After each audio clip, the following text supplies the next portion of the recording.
Well, when I was a child, we would go to our big outing was to go up to Norris Lake on Sunday afternoon. And on the way up there was an old home place that belonged to the Pyle family, some relation to Sergeant York's mother, who was a Pyle.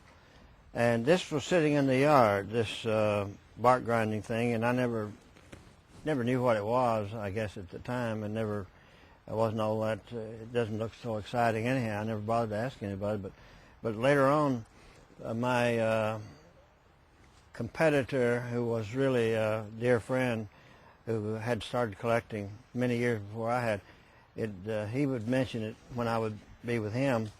Said, "Rice, you ought to buy that sometime." And I was wondering why he would tell me that I should buy it.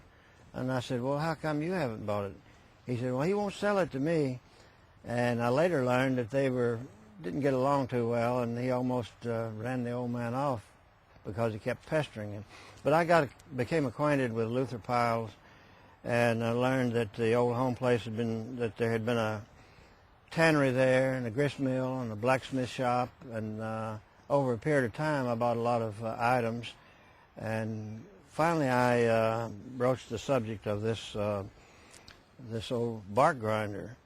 And he said, "Well," I might let you have it." And so he did. He sold it to me.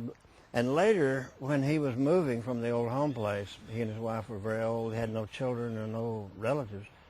And some of his distant relatives were sort of hauling the stuff off and throwing it away and whatever.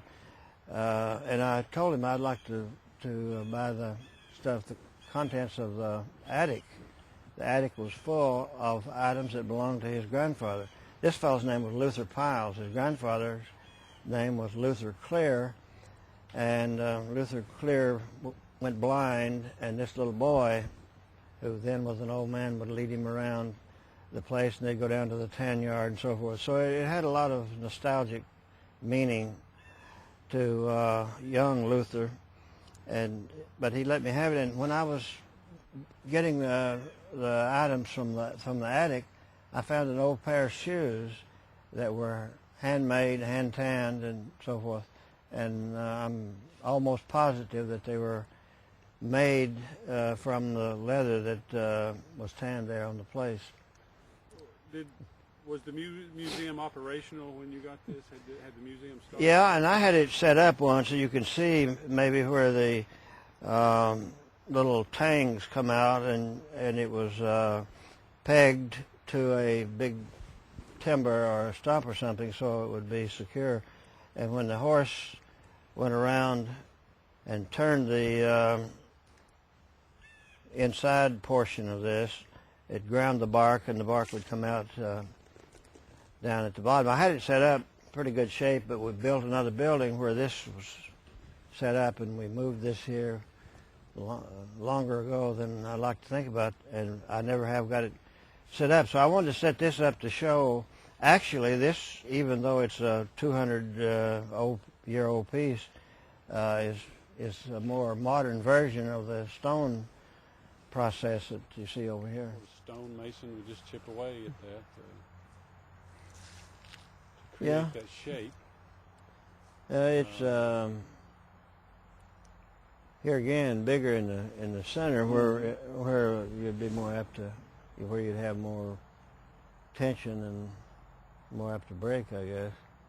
And the thinner, I guess I hadn't thought about this, but the more narrow the surface is, Yeah. the better it would grind, and it'd have more weight. weight per square. Yeah, right, very good.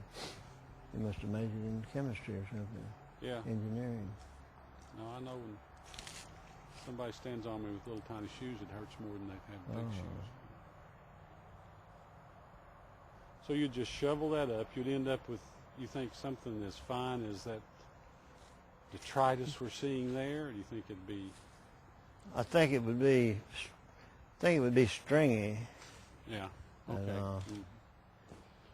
of course, you know, they could just crush walnuts with that too. Mm-hmm. Although I think they'd tend to shoot out unless you just absolutely put your foot under it yeah. and mash your toenails.